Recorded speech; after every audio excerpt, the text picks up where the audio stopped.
En esta mañana, hermanos, que el Señor nos concede una vez más recordar esta historia hermosa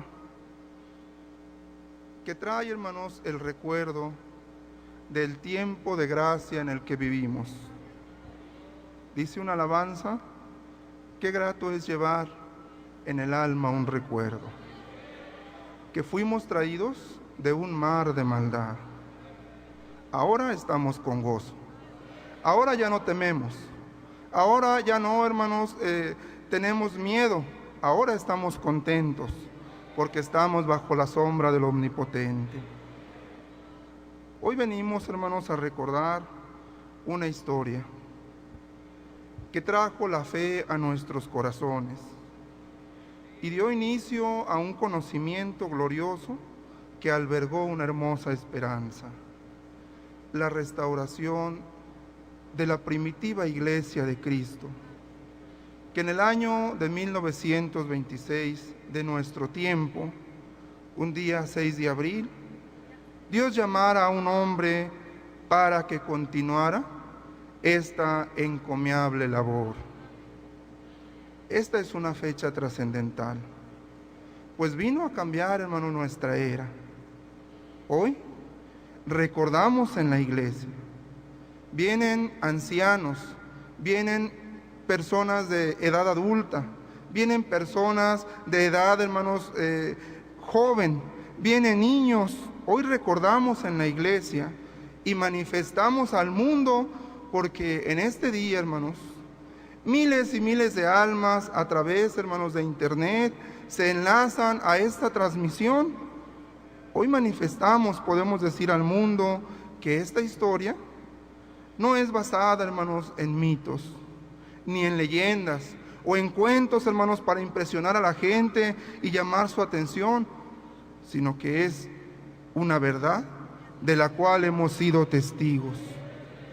Testigos de quienes vieron, de quienes oyeron y de quienes vivieron estos acontecimientos, hermanos. De estas cosas el Señor Jesucristo nos da testimonio. Allá en el libro de Juan, capítulo 17, versículo 1, dice: para la honra y la gloria del Señor. Estas cosas habló Jesús y levantando los ojos al cielo dijo, versículo 20, mas no ruego solamente por estos, sino también por los que han de creer en mí por la palabra de ellos, para la honra y la gloria del Señor. Puede tomar asiento la iglesia en el nombre del Señor. No solamente ruego por estos, sino también por ¿quiénes? Por los que han de creer. Ahí ya el Señor estaba visualizando a esta hermosa iglesia, a los que han de creer en mí por la palabra de ellos. ¿Y quiénes son ellos? Aarón Joaquín, ¿era uno de ellos? Nuestro hermano Samuel Joaquín, ¿es uno de ellos? Siervos de Dios Altísimo y apóstoles de Jesucristo. Pudiera, hermanos, entenderse o interpretarse este texto que el Señor Jesucristo se refería a los 11 apóstoles que quedaban, al apóstol Matías y al apóstol Pablo, quienes fueron añadidos posteriormente. Pero la Biblia, hermano, nos enseña que el apóstol Juan fue el último de los discípulos que quedó, hermanos, en aquella isla, hermanos, de Patmos, como nos dice el libro de Apocalipsis 1:9, en una isla llamada Patmos, y que inicia, hermanos, la revelación que Dios le dio de esta manera, en el capítulo 1, versículo 1 de Apocalipsis. La revelación de Jesucristo que Dios le dio. ¿Quién le dio? Para manifestar a sus siervos las cosas que deben suceder pronto. Y las declaró enviándola por medio de su ángel a su siervo Juan. ¿Quién manifiesta, hermanos? Dios, a través de Jesucristo, a sus apóstoles las cosas que debían pasar pronto. Es el mismo Señor Jesucristo quien revela estas cosas al apóstol Juan. ¿Y qué revela? ¿Y qué manifiesta? Las cosas que habían de pasar. Si solo quedaba, hermanos, él, el apóstol Juan, hermanos, y era el último de los apóstoles, según nos da testimonio, hermanos, la Biblia, y así lo creemos, entonces, ¿por qué menciona las cosas que han de suceder? Habla de un tiempo futuro. Ese ángel, hermanos, que le está manifestando aquellas cosas, le vuelve a decir en el capítulo 10, versículo 11, es necesario, dice, que profetices otra vez sobre muchos pueblos, naciones, lenguas y reyes. El ángel le dice al apóstol Juan que es necesario que otra vez, nuevamente le está hablando en un tiempo, hermanos, futuro. ¿Y cómo le iba a hacer, hermanos, el apóstol Juan para volver a predicar estas cosas? Si se encontraba desterrado, hermanos, en la isla de Patmos, ya de una edad avanzada y de un cuerpo, hermanos, cansado, fatigado, hermanos, ¿cómo iba a llevar a cabo este mandato o esta orden de parte de nuestro Dios? Es que otro hombre con el mismo ministerio, con la misma elección, con la misma autoridad, con el mismo apostolado, iba a ser quien iba a llevar a cabo esta encomienda, porque dice el texto, porque es necesario. Recordemos, hermanos, que el libro de Apocalipsis fue revelado al apóstol Juan para mostrarle las cosas que habían de suceder, no que estaban pasando, no que estaban aconteciendo, que iban a ¿qué cosa? Que iban a suceder en un tiempo futuro. Por eso le dice que profetices. ¿Y qué es profetizar?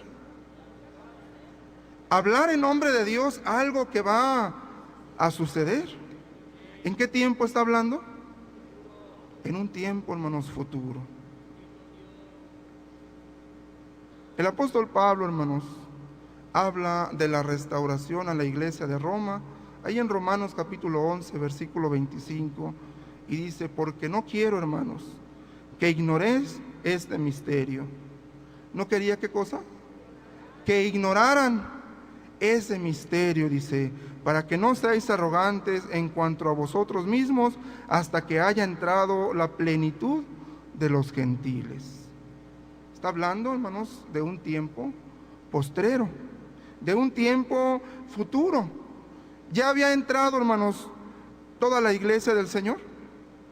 Perdón, ya habían entrado a la iglesia todos los gentiles, hermanos. No. Que hasta que haya entrado la plenitud, dice, de los gentiles. Solo una parte había entrado. Por eso decía que habría, hermanos, un tiempo en el que los gentiles que estaban ordenados para salvación llegarían a su plenitud.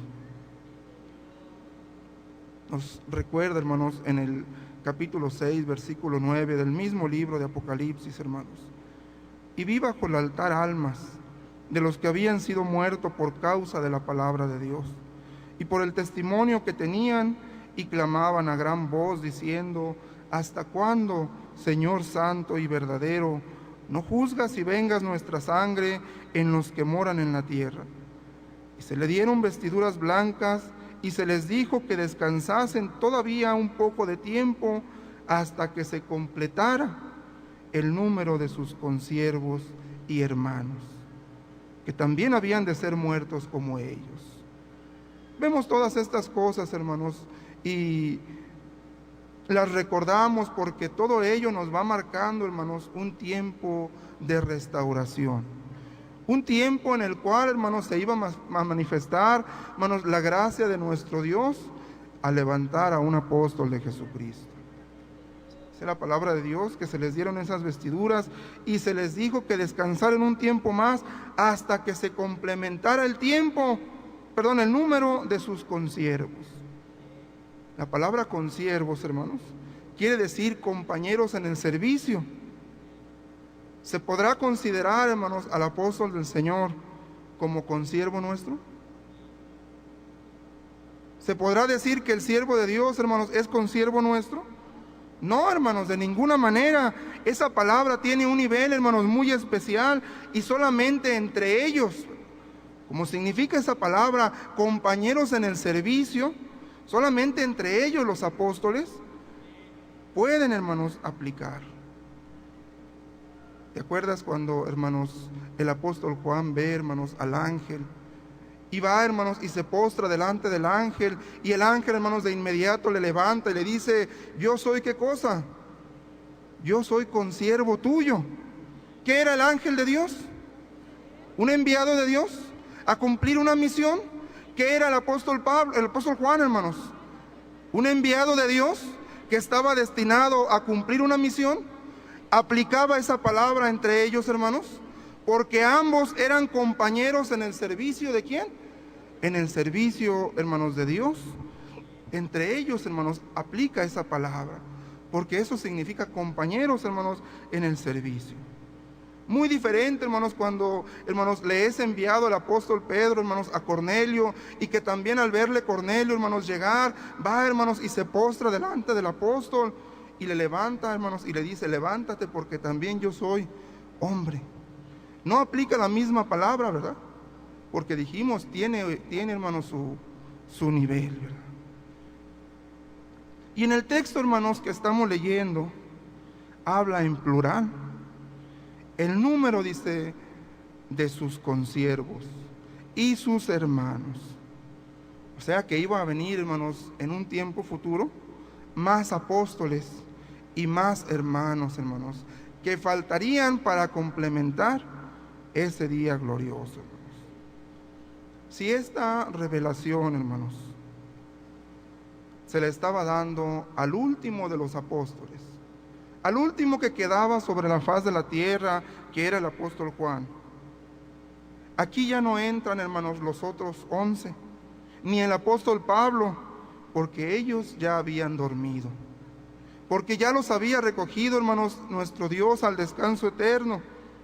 Por eso le está manifestando, hermanos, al apóstol Juan que habría otro tiempo, que había, hermanos, otros apóstoles y que habría otros hermanos.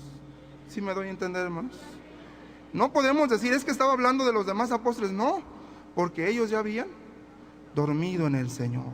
Ya era el último que quedaba, hermanos. ¿Y por qué dice esas palabras? Que, hermanos, hasta que se completara el número de sus consiervos, porque vendrían otros tiempos en los cuales se manifestaría la gracia de Dios, hermanos, en el apostolado, hermanos.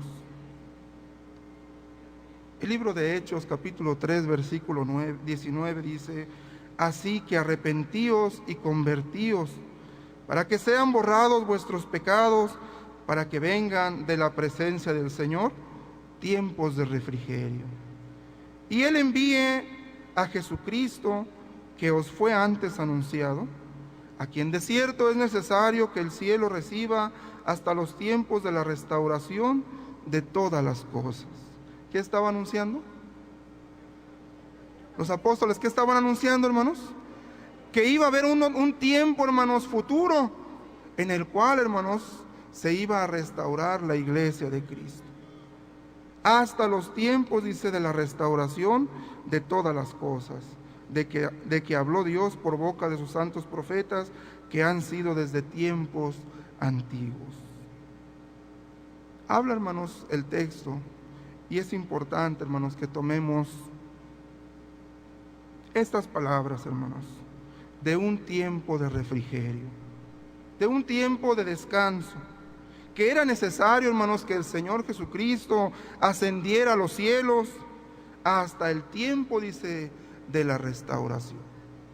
Quiere decir, hermanos, que se iba a terminar la predicación, se iba a acabar, hermanos, el elegido de Dios, se iba a acabar el apostolado, hermanos, iba a llegar un tiempo de refrigerio, y el Señor Jesús iba a ser, hermanos, llevado a los cielos hasta el tiempo en que continuara la obra del Señor.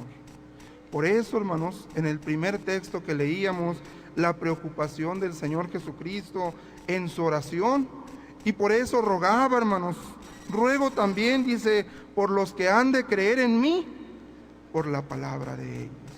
¿Por qué rogaba, hermanos, por ellos?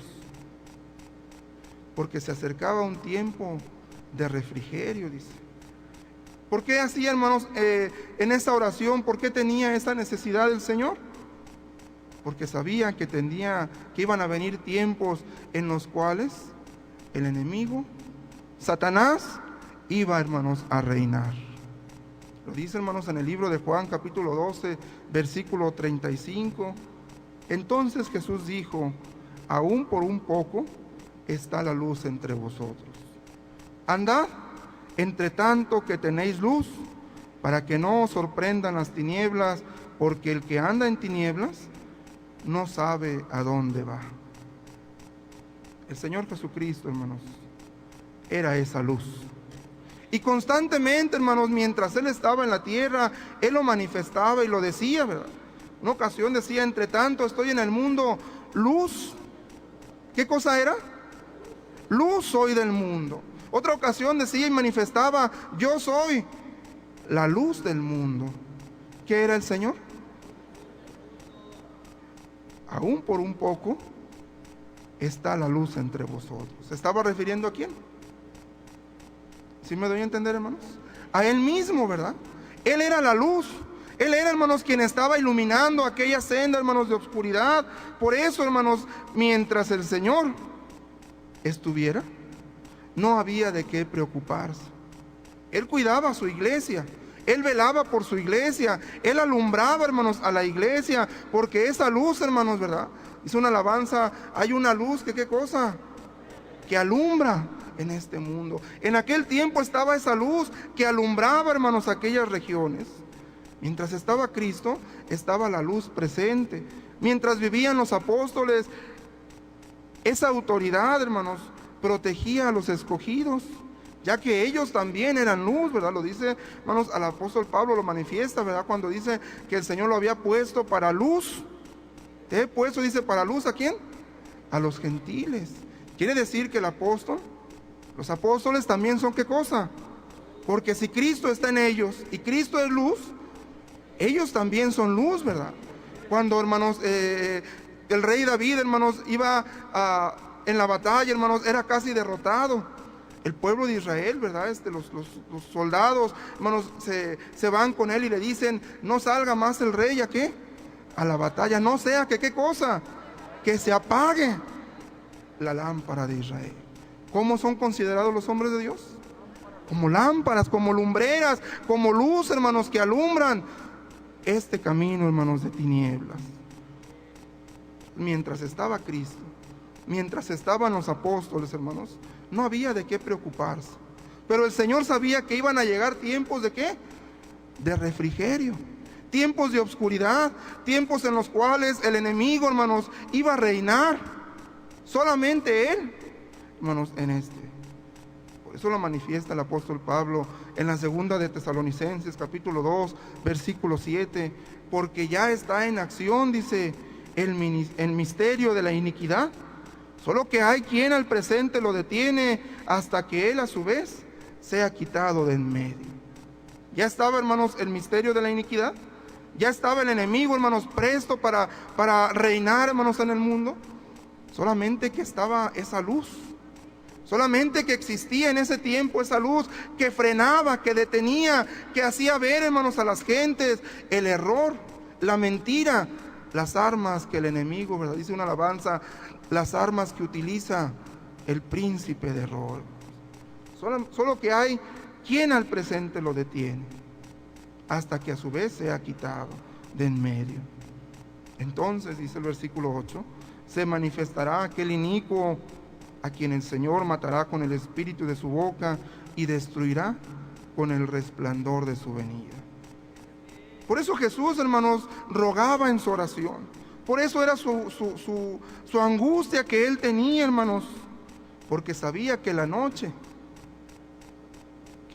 que es Satanás, el príncipe de las tinieblas, hermanos, que la noche vendría y en ella nadie podría trabajar. Juan capítulo 9, versículo 4, me es necesario, dice, hacer las obras del que me envió, entre tanto que el día dura. La noche viene cuando nadie puede trabajar. ¿Quién era ese día? ¿Quién era esa luz, hermanos? Cristo. Mientras Él estaba, había seguridad. Mientras Él vivía, hermanos, la iglesia estaba confortada. Mientras los apóstoles existían, ellos protegían, ellos cuidaban, ellos velaban de la iglesia. Pero advierte el Señor, la noche viene cuando nadie puede trabajar. En una ocasión dice el Señor, no hablaré ya mucho con vosotros, porque viene el príncipe de este mundo y él nada tiene en mí. Esos eran los tiempos de refrigerio. Esos eran los tiempos de oscuridad. Ese era el tiempo en el cual se le iba a dar, hermanos, libertad al príncipe de este mundo para que reinara, para que gobernara, dice la palabra de Dios. La iglesia fue llevada, hermanos, al desierto, en donde estuvo un tiempos, y la mitad de otro tiempo. Esos tiempos estuvieron gobernados ¿por quién? ¿No hubo luz? Pregunto. ¿No hubo luz? En tinieblas se encontraba, hermanos, la iglesia. ¿De dónde nos sacó el Señor? Que fuimos traídos, dice, de un mar. Ahí vivíamos, ahí estábamos, ahí, hermanos, era nuestro hogar. Pero vino una luz gloriosa, hermanos, a traernos nuevamente a este camino verdadero. Señor Jesucristo, hermanos, ascendió al Padre. El apóstol Juan, el último de los apóstoles, hermanos, durmió en los brazos del Señor. Y llegó, hermanos, la noche. Y llegó el tiempo, hermanos, en el que el enemigo empezó a reinar, hermanos, la humanidad. Fue lanzado, dice en Apocalipsis 12, versículo 9, fue lanzado fuera el gran dragón, la serpiente antigua que se llama Diablo y Satanás, el cual engaña al mundo entero. Fue arrojado a la tierra y sus ángeles fueron arrojados con él. ¿Quién fue arrojado? La serpiente antigua que se llama ¿cómo? Diablo y Satanás. ¿El cual qué hace? ¿Cuáles son sus armas, hermanos? El engaño, la mentira, dice, el cual engaña al mundo. Fue arrojado ¿a dónde? A la tierra. Ese tiempo de oscuridad, hermanos, ese misterio, hermanos, de iniquidad, ya estaba, hermanos, manifestándose. Porque ya no había quien, hermanos, lo detuviera. Ya había dormido el Señor Jesucristo. Ya habían dormido los apóstoles. Ya había llegado el tiempo, hermanos, de tinieblas. Ya había llegado la noche. Ya se había manifestado ese misterio de la iniquidad. Ese dragón, hermanos, fue arrojado a la tierra y sus ángeles fueron arrojados con él, dice el versículo 15. Y la serpiente arrojó de su boca tras la mujer agua como un río, para que fuesen arrastradas por el río. Sabemos, hermanos, porque así nos lo ha manifestado a quien Dios le ha revelado, hermanos, la doctrina santa. Sabemos que Cristo es la fuente de agua viva, hermanos. Cierta ocasión, hermanos, el Señor se encontraba por allá, hermanos, en Samaria, y había una mujer, hermanos, samaritana. Se acercó el Señor, hermanos, y le dice, lo vemos en el libro de Juan, capítulo 4, hermanos, y le dice el Señor que le diera de beber a aquella mujer. Se extraña, hermanos, aquella mujer, y dice, ¿cómo tú siendo judío vienes a mí a pedirme que te dé agua? Y el Señor le contesta, si conocieras, dice, el don de Dios, ¿y quién es el que te dice, dame de beber? Tú le pedirías y Él te daría agua viva. ¿Qué salía del Señor, hermanos? Agua viva. Y nunca más, dice, tendrías sed. Cristo, hermanos, es la fuente de agua viva. Amén. A ver, como que no está muy convencida la iglesia. Cristo es la fuente de agua viva.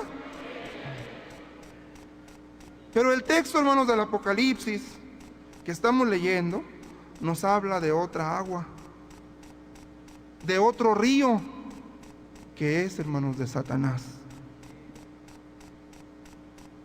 Solo que este no salva, sino que confunde, sino que, hermanos, entorpece. Un río, hermanos, lleva corriente. La corriente, hermanos, arrastra, ¿verdad? Por eso dice, y la serpiente arrojó de su boca tras la mujer agua como un río, para que fuese arrastrada por el río. Ahí mismo, hermanos, en el versículo 13, el capítulo 5, nos habla de qué manera, hermanos, iba a arrastrar, qué libertad se le iban a dar, hermanos, a esa serpiente, a esa, hermanos, a Satanás, para que, hermanos, confundiera, para que arrastrara, hermanos, con la humanidad, para que confundiera, hermanos, y se llevara a todos aquellos que mantenían, hermanos, ese deseo de servir a Dios. También dice, se le dio boca y habló blasfemia. Se le dio autoridad. ¿Qué se le dio? ¿Tiene autoridad Satanás? Sí. Durante el tiempo que reinó, tuvo autoridad, hermanos. Versículo 6 dice, y abrió su boca en blasfemia contra Dios, para blasfemar de su nombre. Versículo 13, también hace grandes señales, de tal manera que también hace descender fuego del cielo a la tierra delante de los hombres. Hace grandes señales. Tiene poder, tiene autoridad. Se le dio boca para blasfemar, para hablar en contra, hermanos, de Dios. ¿Te das cuenta cómo, hermanos, el mundo es arrastrado por esa, hermanos, confusión? Por ese río, hermanos, que va arrastrando con todo, ¿verdad? Haciendo grandes señales. Por allá en tal lugar, por allá en tal región, en aquella ranchería, en aquella ciudad, por ahí se escuchan, hermanos, en las noticias, y que en tal lugar se apareció el rostro del Señor, y que en tal otro lugar se apareció el rostro de la Virgen, y ahí va la gente, hermanos, siendo arrastrada por ese río de confusión, por ese río de mentira, haciendo grandes señales, grandes proezas, porque se le dio autoridad, ¿verdad? Y que en este pan que compró la señora viene dibujada una figura y que se parece a la Virgen María y que se parece al rostro de Cristo. Y ahí va la gente, hermanos, llevada por aquel río, con aquella corriente, hermanos, siendo engañada, siendo, hermanos, confundida, adorando a lo que por naturaleza no es Dios. Inclinándose, hermanos, a pedazos de madera, ya no metal, pedazos, hermanos, de pan, pedazos de papel, pedazos, hermanos, de basura, que ahí, hermanos, se manifiestan las grandes señales de Satanás.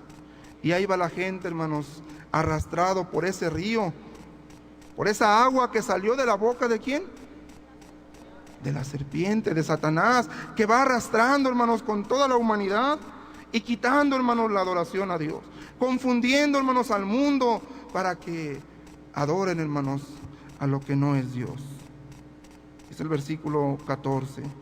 Y engaña a los moradores de la tierra con las señales que se le han permitido hacer en presencia de la bestia. Mandó a los moradores de la tierra que le hagan imagen. ¿Cómo dice el texto? Mandó a los moradores de la tierra que le hagan imagen. ¿Alcanzas, hermanos, a ver de quién estamos hablando? Versículo 15 dice, y se le permitió infundir aliento a la imagen de la bestia, para que la imagen hablase e hiciera matar a todo el que no la adorase. ¿Recuerdas, hermanos? ¿Quién o quiénes, hermanos? En nombre de Cristo, según ellos, en nombre de la Santa Iglesia, hermanos, llevaban a cabo inquisiciones, llevaban a cabo, hermanos, asesinatos, hermanos, cumpliéndose lo que Dios le manifestó, hermanos, en esa revelación al apóstol Juan. ¿Alcanzas a ver, hermanos, las similitudes de lo que estamos hablando, hermanos, con nuestro tiempo, hermanos, contemporáneo? Los discípulos del Señor sabían estas cosas y le preguntaban al maestro, Señor, ¿hasta cuándo, verdad? Allí en Mateo 24:3 dice, y estando sentado en el monte de los olivos, los discípulos se acercaban aparte diciendo, dinos cuándo serán estas cosas y qué señal habrá de tu venida y del fin del siglo. Versículo 32, le responde el Señor diciendo, de la higuera aprended la parábola. Así también vosotros, cuando veáis todas estas cosas, conocéis que está cerca a las puertas. Decía el texto, hermanos, que leíamos. Y entonces se manifestará aquel inicuo a quien el Señor matará con el espíritu de su boca y destruirá con el resplandor de su venida. Este inicuo iba a durar, hermanos, hasta que el Señor otra vez, hermanos, apareciera. Porque era necesario, hermanos, que el Señor fuera, hermanos, a los cielos y hubiera tiempos de refrigerio hasta la restauración de ¿qué cosa? Quiere decir que el Señor iba a volver. Quiere decir que estaba hablando de otra continuación, hermanos. Hasta ese momento dice, a quien el Señor, aquel inicuo, matará con el espíritu de su boca y destruirá con el resplandor de su venida. Ese inicuo iba a durar, hermanos, hasta que viniera otra vez el Señor, el cual mataría, hermanos, con el espíritu de su boca y destruiría con el resplandor de su venida. ¿Qué es, hermanos, resplandor? Resplandor es el vislumbramiento, hermanos, de la luz. Es la claridad que anuncia un nuevo amanecer, un nuevo día. Esta vez los apóstoles, que Cristo, hermanos, estaba a través, hermanos, de los apóstoles, como Cristo estaba anunciando su venida. Un nuevo amanecer, un nuevo día. Se iba a terminar ese refrigerio, se iba a terminar aquella manifestación del inicuo, porque, hermanos, el Espíritu, hermanos, en la boca de los hombres de Dios, iba a destruirlo. El resplandor, hermanos, lo iba a destruir. Es así, hermanos, como desde tiempos atrás empieza, hermanos, a manifestar todas las cosas que hoy son. Empieza, hermanos, a profetizar lo que iba a suceder. Y como decía nuestro hermano Nazón, que hoy, hermanos, tú y yo estamos contemplando aquellas cosas, hermanos, que los profetas indagaron y diligentemente buscaban, sabiendo qué tiempos, en qué persona. Hoy sabemos, hermanos, qué tiempo y en qué persona se ha manifestado la gracia de nuestro Dios. ¿De qué manera va a venir el Señor? No lo sabemos, hermanos. Pero una madrugada del día 6 de abril de 1926, del cielo se oyó una voz a un hombre que dormitaba ahí en su lecho, hermanos. Se manifestó la gracia de nuestro Dios en una hermosa frase en el cielo, hermanos, dibujada por estrellas que formaban unas palabras: tu nombre será Aarón y lo haré notorio por todo el mundo. Ese mundo que estaba en tinieblas, ese mundo que estaba gobernado por aquel inicuo, y será, dice, bendición. Y bendición es lo que hoy nos ha traído ese bendito momento que marcó una era, hermanos, diferente en nuestro tiempo que estamos viviendo. Vemos a veces, hermanos, en la mañana cuando nos levantamos al trabajo, a la escuela, a nuestras ocupaciones, cómo empieza a clarear la mañana. Todavía no sale el sol, todavía no vemos, hermanos, el astro, hermanos, que se asome, pero ya estamos viendo, hermanos, la claridad. Ya el resplandor de ese sol se está manifestando y está anunciando que un nuevo día está por aparecer, que el sol está por salir, que se está acercando la mañana, porque ese resplandor está anunciando ese día, hermanos. Así dice la palabra de nuestro Dios. Matará con el espíritu de su boca y destruirá con el resplandor de su venida. En el año de 1926, hermanos, un día 6 de abril, sale un hermoso resplandor, hermanos, que empieza a destruir a aquel inicuo, aquellas mentiras, aquel error, aquel río que arrastraba a la gente y que llevaba, hermanos, a la confusión y adorando a lo que por naturaleza no era Dios. Llegó una luz hermosa y decimos en la alabanza: esa luz ha iluminado esta tierra y ha dado un tiempo de esperanza y de bendición a cada uno de nosotros.